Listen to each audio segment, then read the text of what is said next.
공인중개사법 총칙 핵심 이론 요약 정리를 해 보셨습니다. 첫 시간에 러닝 타임이 짧아서 신나셨었나요? 네. 근데 뭐 맑은 날이 있으면 흐린 날도 있고 뭐 그렇죠. 제가 몇 해 전에 그 5층짜리 건물을 신축을 한 적이 있었거든요. 근데 저도 이제 집을 지어보는 건 처음이어서 여러 가지 시행착오를 반복했는데 최상층 골조까지 딱 완성이 되고 나서 이제 건물에 이렇게 외형이 딱 보이니까 이제 다 졌구나 싶었는데 막상 해보니까 그게 시작이더라고요. 이제 그 다음부터 설비해야 되고 뭐 배관하고 인테리어하고 뭐 하고 그거 하는 시간이 사실 상당히 많이 들었고 이제 그때부터 뭐 각종 뭐 민원 들어오고 뭐 일조권 조망권 소송 들어오고 뭐 그거 해결하는 거 그때부터가 시작이더라고요. 이제 골조 완성한 거고요. 이제 여기에 이 골조 스케치에 이제 프레임을 잡아 보면서 단원별 기출 문제로 이 부분에서 출제위원은 어떤 부분에 포인트를 맞춰서 문제를 출제하고 있는지 출제 경향 분석을 해 보도록 하겠습니다. 자, 기출 문제집입니다. 단원별 기출 문제집 17페이지 1번부터 보도록 하겠습니다. 1번 31회 작년 기출 문제네요.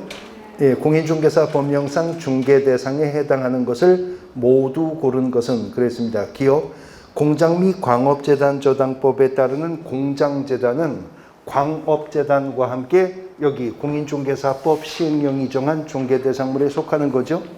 그 다음에 니은 영업용 건물의 영업시설, 비품 등 유형물이나 거래처, 신용 등 무형의 재산적 가치 요거는요 여러 번 기출되고 있는 지문이거든요.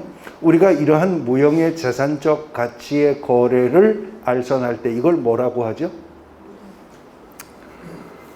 영업용 건물의 영업시설, 비품 등 유형물이나 거래처, 신용 등의 무형의 재산적 가치 이전하는 거 뭐 한다 그래요? 그렇죠. 권리금이에요. 권리금 말하는 거거든요. 근데 권리금은 공인중개사법상의 중개 대상이 아닙니다. 근데 거기서 끝나시면 안 되고요. 권리금은 공인중개사법의 중개대상물이 아니다. 그러므로 개업공인중개사는 권리금 거래는 알선할 수 없다. OX? 다시요.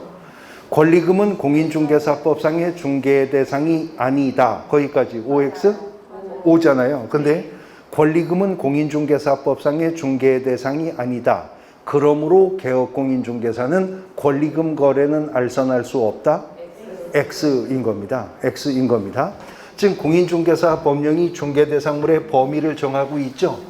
이 중개대상물의 범위를 정하고 있는 이유가 개업공인중개사는 이것만 중개할 수 있다. 그런 뜻이에요? 그게 아니고 이것만큼은 중개를 업으로 하려면 적법하게 하기 위해서 등록이 필요하다라고 하는 것이고 이것만큼은 중개를 업으로 행할 때 받게 되는 보수가 공인중개사법의 요율 한도에게 제한을 받는다 하는 의미인 것이거든요. 그러므로 권리금은 공인중개사법상의 중개 대상이 아니다. 여기까지 맞는데 그러므로 개업공인중개사는 권리금 거래는 알선할 수 없다. 그러면 X가 되고요. 논리는 이렇게 나가는 거죠. 권리금은 공인중개사법상의 중개 대상이 아니다. 그러므로 권리금 거래 알선의 대가로 받는 보수는 공인중개사법의 요율 한도에게 제약을 받지 않는다. 이렇게 나가야 되는 겁니다. 어쨌든 니은은 중개 대상 아니죠?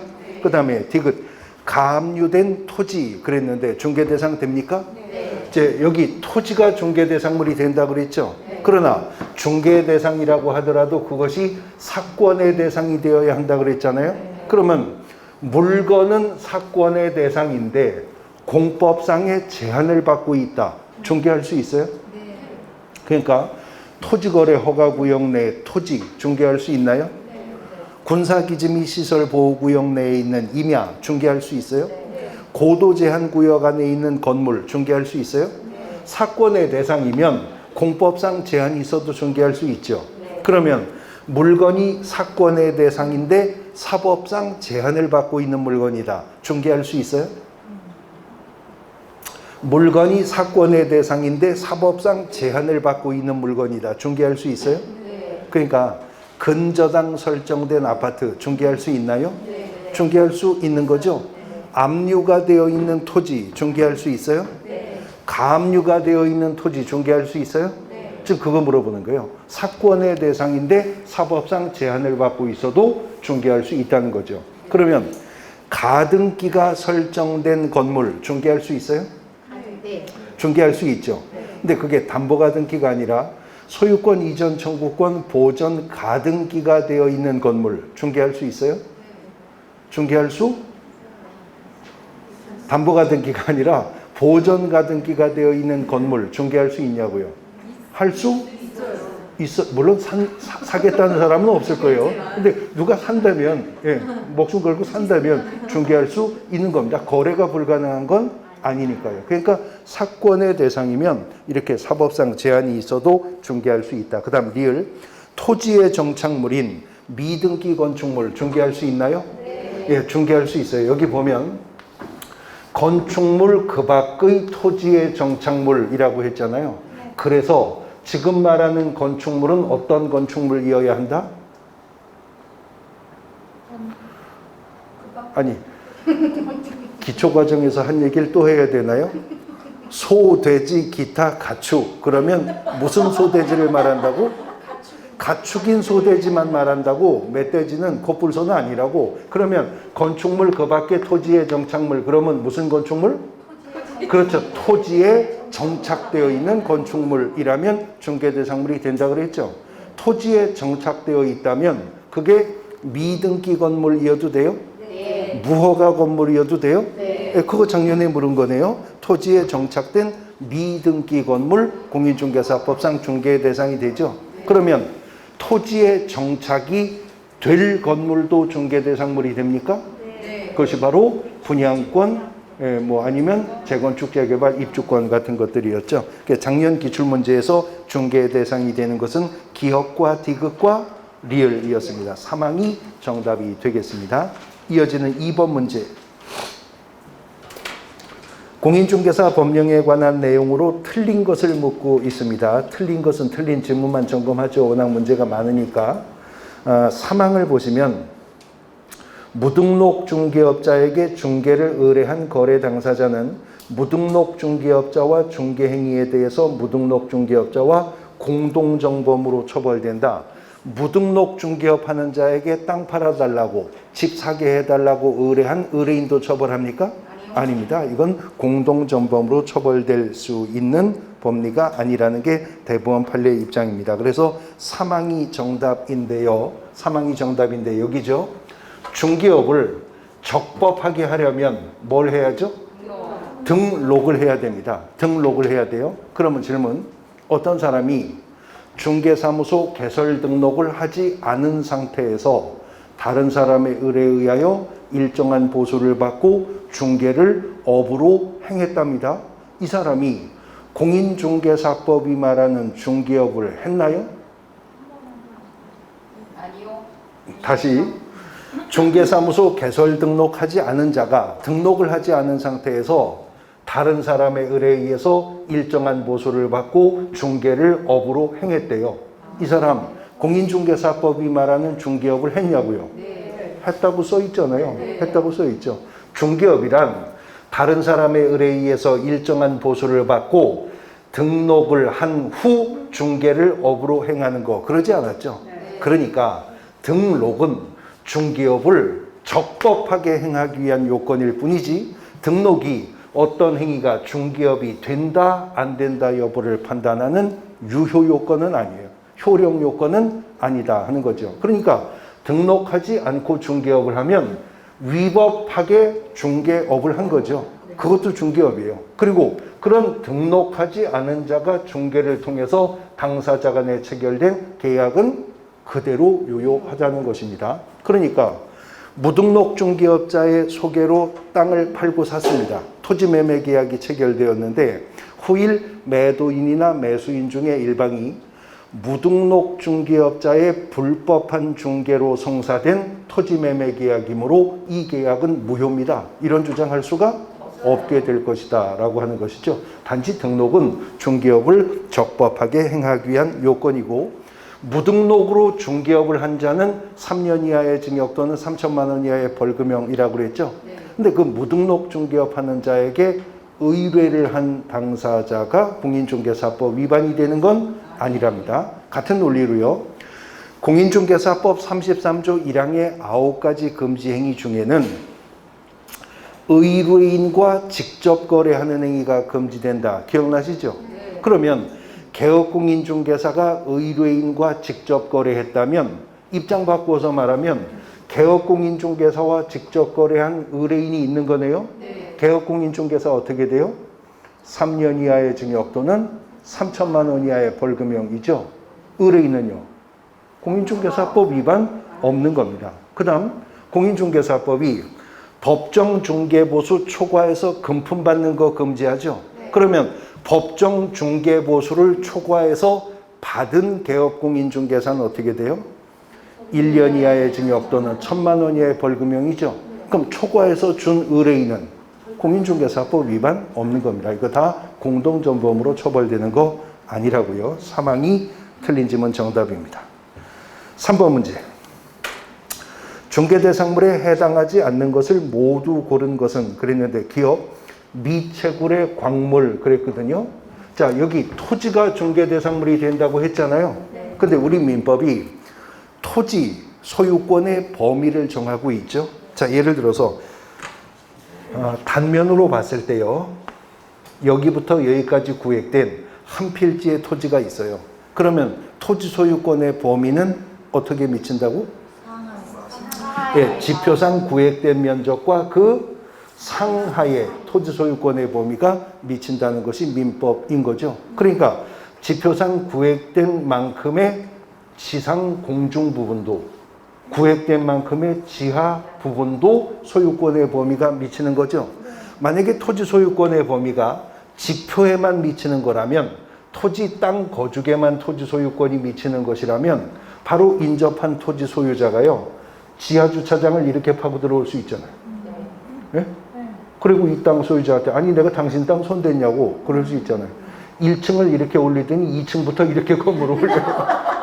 내가 당신 땅 손댔냐고 이럴 수 있잖아요. 그러니까 토지 소유권의 범위는 지표상 구획된 면적과 그 상하에 미친다는 겁니다. 상하에 미친다는 거예요. 그런데 여기서부터 계속 파고 내려가면 어디가 나와요? 맞아요. 아르헨티나가 나와요. 시험에 안 나는 건 또 귀신같이 잘 알아요. 아르헨티나가. 그러면 내가 여기 한 필지 토지를 가지고 있다고 그대로 수직으로 내려간 아르헨티나 그 땅도 내 땅이에요? 그건 아니잖아요. 지표상 구획된 면적의 상하에 미친다고 해서 내가 한 필지 땅을 소유하고 있으니 이 위로는 전투기 훈련 비행도 못한다. 나사에서 인공위성 쏘아도 내 위로는 못 지나간다. 그런 주장 못하죠. 지표상 구획된 면적과 상하에 미친다고 하나 관리 가능한 범위 내로 제한되는 거잖아요. 그런데 관리 가능한 지하 부분이라 하더라도요, 미채굴의 광물은 국유입니다. 국유라는 건 뭐예요? 사건의 대상이 아니기 때문에 미채굴의 광물은 중개할 수가 없는 거죠. 근데요, 그러한 미채굴의 광물을 채굴 취득할 수 있는 권리를 일컬어 광업권이라고 하거든요. 그 광업권은 공인중개사법상의 중개대상입니까? 아니에요. 어디 광업권이 써 있다고 중개대상물이라고 해요? 광업권은 중개대상물 아니에요. 그런데 그런 광업권을 주축으로 광산을 구성하는 일단의 기업용 재산이 하나로 묶여 소유권 보존에 등기가 된 것을 일컬어 광업재단이라고 하는데, 광업재단이 되었을 때 일체화되어서 중개의 대상이 된다는 거죠. 그런데 표현 유의하십시오. 광업재단을 구성하는 광업권은 독립한 본법상의 중개의 대상이다. 아닙니다. 그런데요, 광업권이 속해 있는 광업재단은 독립한 본법상의 중개의 대상이다. 그래야 오가 되는 거지, 광업권 자체가 중개의 대상이 될 수 없고 미채굴의 광물도 중개의 대상이 될 수가 없습니다. 그럼 온천수도 같은 논리이겠죠? 토지와 권리관계를 함께 할 뿐이고, 금전 채권도 마찬가지죠. 그 다음에 점유도 공인중개사법상 독립한 알선의 대상이 되는 건 아닙니다. 모두 다 중개 대상들 아니네요. 5항이 정답이 되겠습니다. 이어지는 4번 문제 29의 기출입니다. 용어의 정의로서 틀린 것인데요. 1항 개업 공인중개사라 함은 공인중개사 자격을 가지고 중개를 업으로 하는 자를 말한다. 일단 용어의 정의가 틀렸죠. 개업 공인중개사라 함은 이 법에 의해 중개사무소 개설 등록을 한 자를 말한다 이죠. 그러면 개업 공인중개사는 다 공인중개사입니까? 개업 공인중개사는 다 공인중개사예요?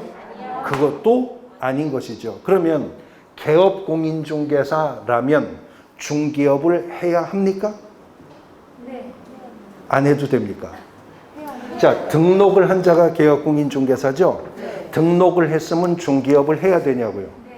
해야 돼요? 안 해도 돼요? 해야 됩니다. 해야 됩니다. 언제까지요?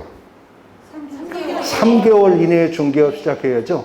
등록을 해놓고도 3개월이 지나도록 중개업 시작하지 않으면 뭐가 된다?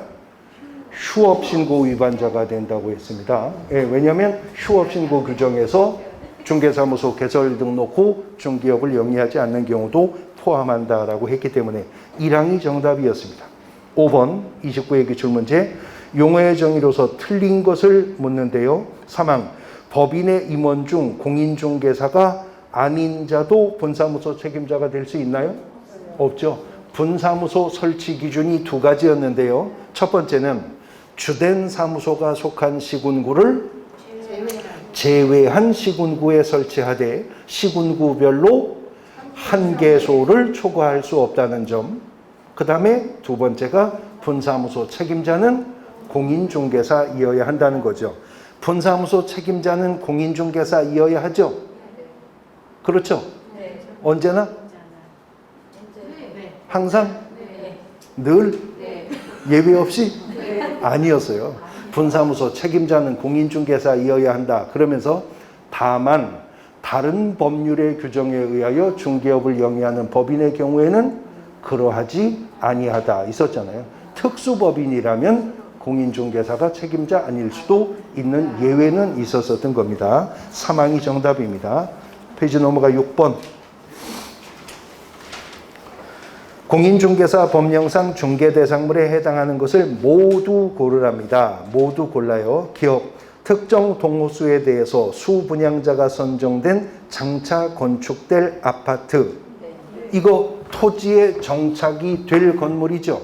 중개 대상이 될 수가 있다는 겁니다. 자, 그러니까요. 아까 권리금은 공인중개사법상의 중개 대상이 아니다.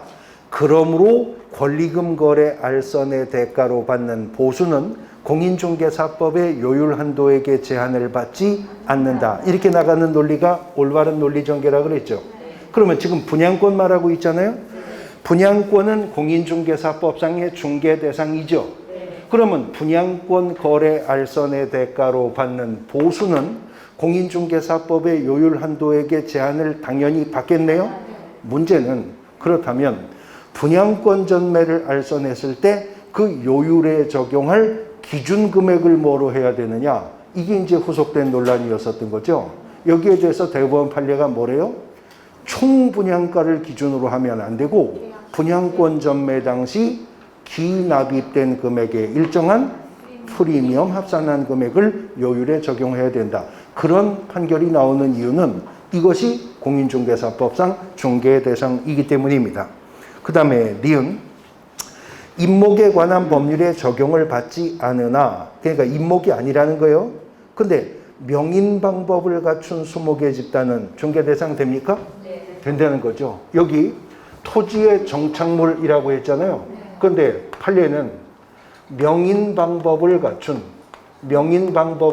수목은 토지와 구분 소유가 인정되기 때문에 토지와는 별개의 독립한 중개 대상이 된다라고 보는 겁니다. 그런데 이것도 나무고 저것도 나무잖아요.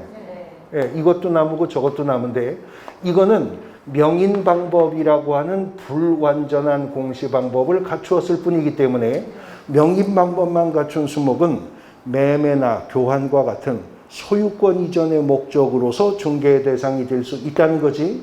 등기되어 있지 않으니 저당권 설정 등은 할 수 없겠죠. 근데 임목은요, 어떤 수목의 집단이 임목에 관한 법률에 의해서 소유권 보존에 등기를 필요했기 때문에 소유권과 저당권의 목적으로서의 중개 대상도 된다는 점에서 차이가 있을 뿐입니다.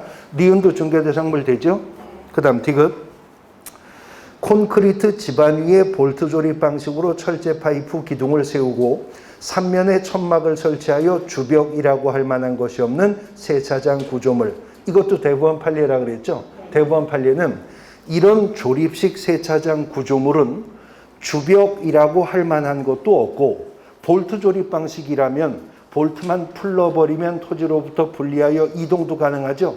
그래서 판례는요, 이런 조립식 세차장 구조물은 건축물이기는커녕 토지에 정착되어 있는 물건이라고 볼 수도 없다. 그래서 공인중개사법상 중개 대상이 아니라는 겁니다. 자, 다시 한번 응용해 봐요. 그러면 조립식 세차장 구조물은 개업공인중개사는 중개할 수 없다. OX? 그게 아니죠. 그게 아니라 조립식 세차장 구조물이라면 등록하지 않은 자도 그걸 중개를 업으로 하거나 말거나 공인중개사법이 상관할 일이 아니다. 그 말인 것입니다. 그 다음에 리을. 토지거래 허가구역 내 토지 중개할 수 있나요? 보세요. 아까 가압류가 된 토지를 물었죠. 출제위원이. 뭐 물었냐면 사건의 대상인데 사법상 제한을 받고 있는 물건 물었잖아요. 그러니까 또 출제위원은 슬쩍 바꿔서 이번에는 사건의 대상인데 공법상 제한을 받고 있는 물건을 출제하고 있는 겁니다. 어떤 문제가 출제가 되었을 때 그 문제가 계속 변형되어 출제되고 있다는 걸 알 수가 있죠. 기업과 니은과 리을이 정답이었습니다. 사항. 그 다음 7번 문제, 28회 기출문제. 공인중개사 법령상 중개대상물에 포함되지 않는 것을 모두 고르랍니다. 기업, 피분양자가 선정된 장차 건축될 특정의 건물. 중개대상 되죠? 근데 슬쩍 왼쪽 보면요. 28회 문제 기업과 29회 문제 기업과 같은 얘기예요? 표현만 슬쩍 다르지 그냥 그 얘기 또 하는 거죠. 예, 그 다음에 니은 영업용 건물의 비품 그랬어요. 그 다음에 디귿 거래처 신용 또는 점포 위치에 따르는 영업상 이점 등의 무형의 가치 그랬거든요. 근데 두 페이지 앞으로 가서 작년 기출문제 니은에 있는 거를 그 전에 분설해서 지문 낸 거죠. 그러니까 그걸 모아서 작년에 또 낸 거라고요. 그 다음에 이를 주택이 철거될 경우에 일정한 요건 하에 이주자 택지를 공급받을 대토권, 대법원 판례는 이건 아직 필지가 확정되어 있지 않은 거기 때문에 중개 대상인 토지라고 볼 수가 없다는 건데 이 대토권도 최근에 여러 번 문제로 출제가 되었었던 겁니다. 기억을 빼고는 다 중개 대상물들 아니네요. 니은, 디귿, 리을. 그래서 3항이 정답이 되겠습니다. 5항이 네? 아닌 거요. 네, 아는 거니까 니은, 디귿, 리을 해서 5항이 정답이 되겠습니다. 페이지 넘어가 8번. 용어에 관련된 설명으로 옳은 것은 1항 공인중개사에는 외국법에 따라 공인중개사 자격을 취득한 자도 포함돼요. 공인중개사법 2조 1호가 공인중개사에 대해서 용어의 정의를 할 때 공인중개사라 함은 이 법에 의한 공인중개사 자격을 취득한 자를 말한다. 그랬죠?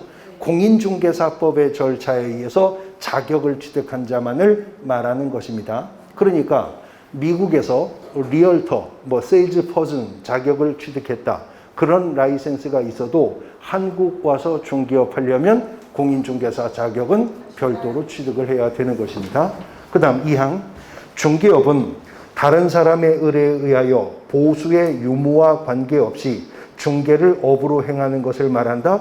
보수의 유무와 관계없이 그랬는데 공인중개사법 2조 3호는 여기 일정한 보수를 받고 그랬어요. 일정한 보수를 받고. 어떤 행위가 중개업이 되느냐 안 되느냐를 판단할 때는 일정한 보수를 받았느냐 여부가 반드시 요건으로 작용하고 있다는 거 알 수 있죠. 그러면 일정한 보수를 받고 그랬거든요. 근데 받았는데요.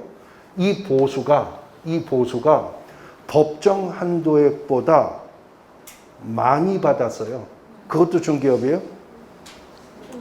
더 받았다고요? 법정 한도액보다. 그것도 중개업이에요? 받았으면 중개업이에요. 근데 그 중개업은 금지행위에 위반하는 중개업을 하는 거죠? 더 받았어도 중개업이죠?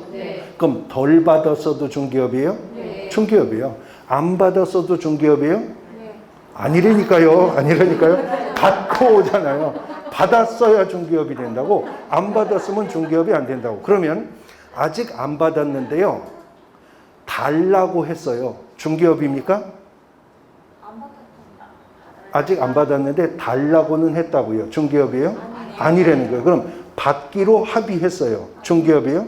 아니라는 거예요. 받고 있기 때문에 받았어야 중개업이 된다는 것입니다. 그 다음 3항 개업공인중개사인 법인의 사원으로서 중개업무를 수행하는 공인중개사는 소속 공인중개사가 아니다. 아닌가요? 예, 소속 공인중개사죠. 아까 그래서 소속 공인중개사는 고용인인 소속 공인중개사도 있지만 법인의 임원인 소속 공인중개사, 무한책임 사원인 소속 공인중개사도 있다고 했습니다. 소속 공인중개사는 괄호 규정이 있었으니까요. 사항 중개보조원은 개업공인중개사에 소속된 공인중개사로서 이 점은 더 읽을 필요가 없죠. 공인중개사가 아닌 자로서 그렇게 나가야 되니까. 5항 개업공인중개사의 행위가 손해배상 책임을 발생시킬 수 있는 중개행위에 해당하는지는 객관적으로 보아 사회통념상 거래 알선 중개를 위한 행위라고 인정되는지에 따라 판단해야 된다. 5항이 옳은 점은 정답이죠.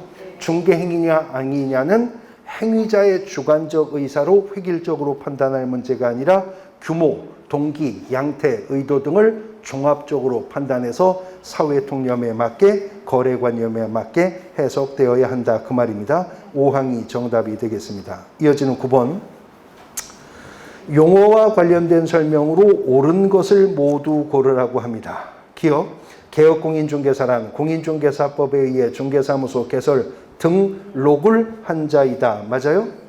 니은 소속공인중개사는 개업공인중개사인 법인의 사원 또는 임원으로서 중개업무 수행하는 공인중개사 포함돼요? 그게 괄호 규정이었잖아요? 디귿 공인중개사로서 개업공인중개사에게 고용되어 그의 중개업무를 보조하는 자도 소속공인중개사이다. 그렇죠? 그래서 소속공인중개사는 디귿의 소속공인중개사도 있고 니은의 소속공인중개사도 있었던 겁니다. 리을 우연한 기회에 단 1회 임대차 계약의 중개를 하고 보수를 받은 사실만으로는 중개를 업으로 한 것이라고 볼 수가 없다. 그렇죠? 자, 중개업은 다른 사람의 의뢰에서 일정한 보수를 받고 중개를 어떻게? 업으로 행해야 되는데 어떤 행위가 업으로 행했는가 여부를 판단할 때 대법원 판례는 대상은 불특정 다수인을 상대로 방법은요. 계속적, 반복적으로 목적은요. 영업을 목적으로 하였을 때 그 행위가 업으로 행한다는 것이죠. 그렇기 때문에 계속적, 반복적으로 하지 않은 우연한 기회에 한 번 한 것에 불과하다면 그 행위는 중개업이 될 수가 없다라고 하는 거죠. 박스 내의 질문이 모두 옳죠? 5항이 정답이었습니다. 페이지 넘어가 10번 문제.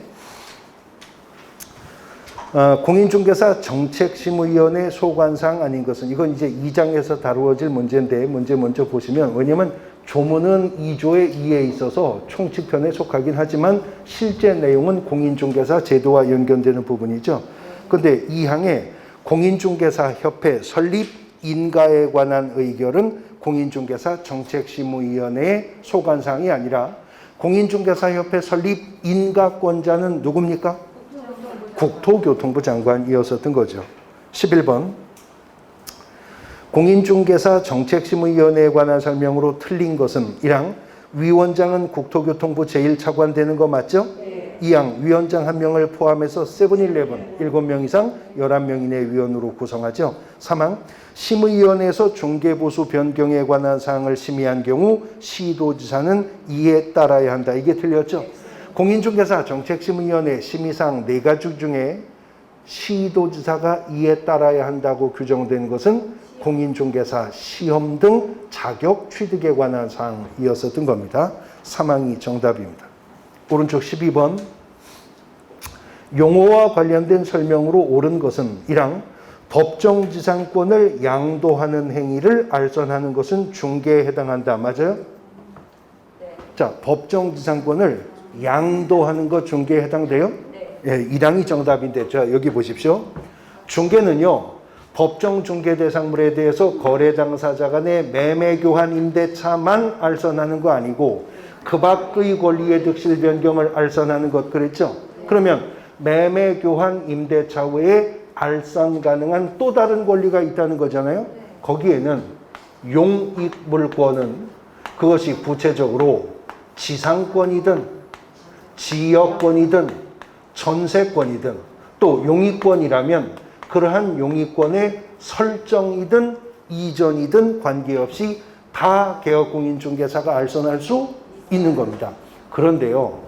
담보물권 중에서 제한물권 중 담보물권 중에서 설정에도 이전에도 관계없이 자유롭게 알선할 수 있는 담보물권은 무엇밖에 없다?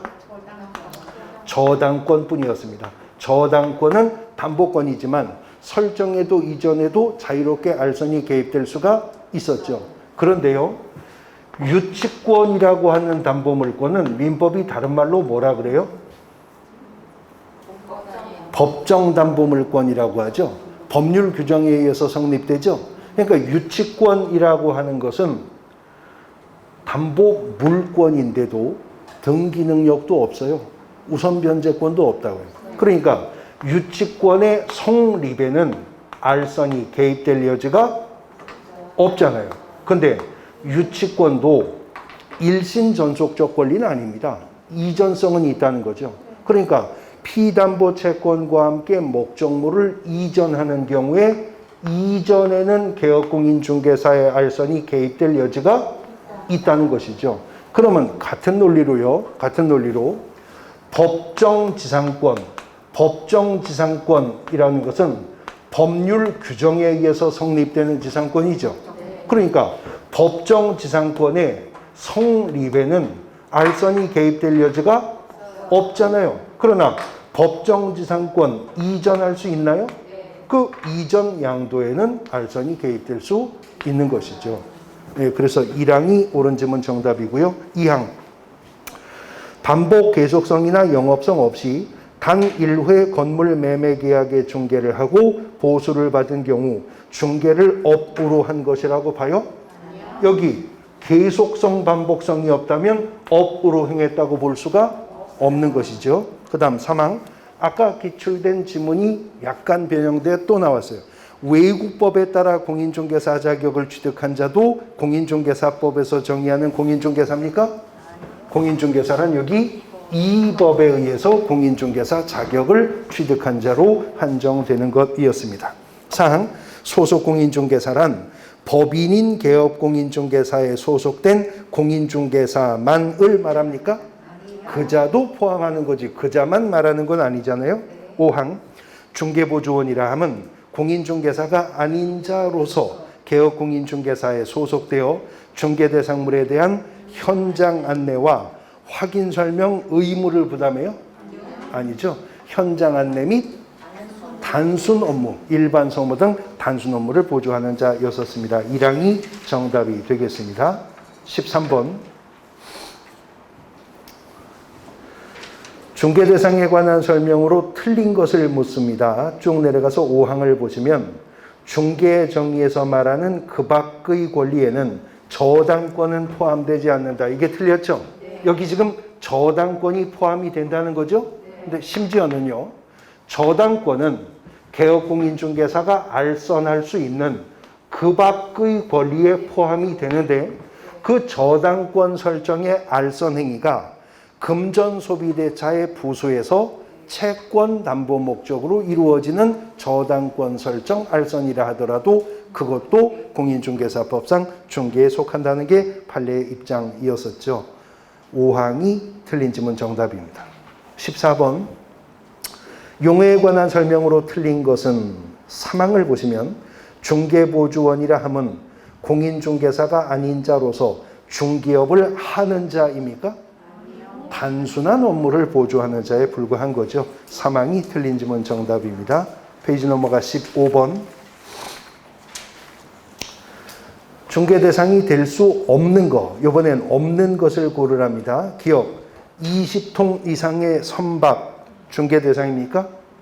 20톤 이상의 선박이면 중개 대상물이에요? 아니죠. 200톤 이상은? 2만 톤 이상은 중개 대상이 될 수가 없는 거죠. 그런데 우리가 이런 선박,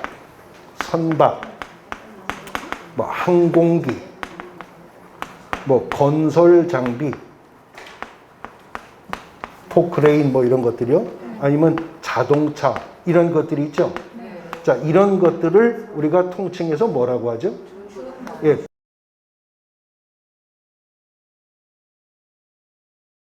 우리 민법에 준부동산이라고 하는 게 있습니까? 없어요. 민법엔 없는 말이죠. 학문상의 개념일 뿐이죠. 왜냐하면 민법에서는 토지 및 그 정착물을 부동산으로 하고 부동산이 아닌 물건은 부동산이라고 하니까 그러면 민법의 권리의 객체인 물건의 측면에서 보면 이것들이 동산이에요, 부동산이에요? 동산이죠. 동산에 불과하잖아요.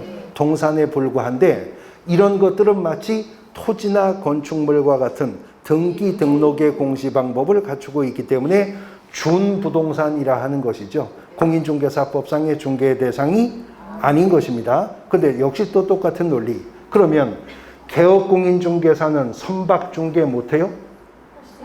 항공기 중개 못해요? 할 수 있죠. 그러나 이런 것들은 공인중개사법상의 중개 대상이 아니므로 공인중개사법의 규율 대상은 아닌 것입니다. 그 다음 니은 콘크리트 지반 위에 쉽게 분리 철거가 가능한 볼트 조립 방식으로 철제 파이프 기둥을 세우고 지붕을 덮은 다음 3면에 천막을 설치한 세차장 구조물. 이 세차장 자주 나오네요. 아까도 보셨는데 이거는 토지에 정착된 물건도 아니었습니다. 중개 대상물 아니죠. 디귿 거래처, 신용, 영업상의 노하우 또는 점포 위치에 따르는 영업상의 이점 등 무형의 재산적 가치 이게 뭐라고요?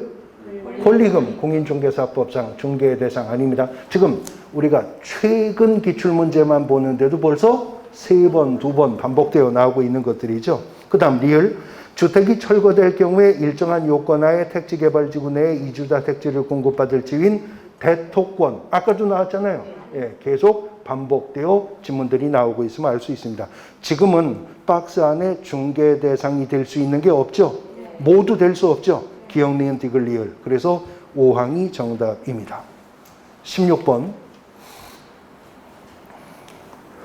중개업에 관한 설명으로 옳은 것은 1항 반복 계속성이나 영업성이 없이 우연한 기회에 타인 간의 임야 매매 중개 행위를 하고 보수받은 경우에 중개업에 해당합니까? 우연히 한 것이라면 그 행위는 업으로 행했다 할 수 없잖아요. 2항 중개사무소 개설 등록하지 않은 자가 일정한 보수받고 중개를 업으로 행한 경우에 중개업에 해당하지 않는다. 그런가요? 아까 한 얘기죠. 등록은 중개업을 적법하게 행하기 위한 요건일 뿐이지 등록이 특정한 행위가 중개업이다 아니다 여부를 판단하는 유효 요건은 아니다. 효력 요건은 아니라고 했었습니다. 3항 일정한 보수를 받고 부동산 중개 행위를 부동산 컨설팅 행위에 부수하여 업으로 하는 경우 중개업에 해당하지 않나요?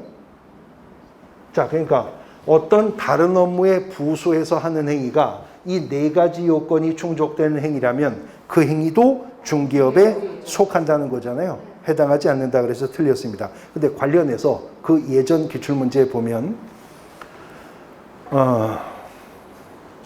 법인인 개업공인중개사는 중개업에 부수하여 부동산 컨설팅 할 수 있다. OX?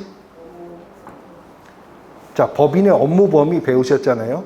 법인인 개업공인중개사는 중개업에 부수하여 부동산 컨설팅 할 수 있다. OX?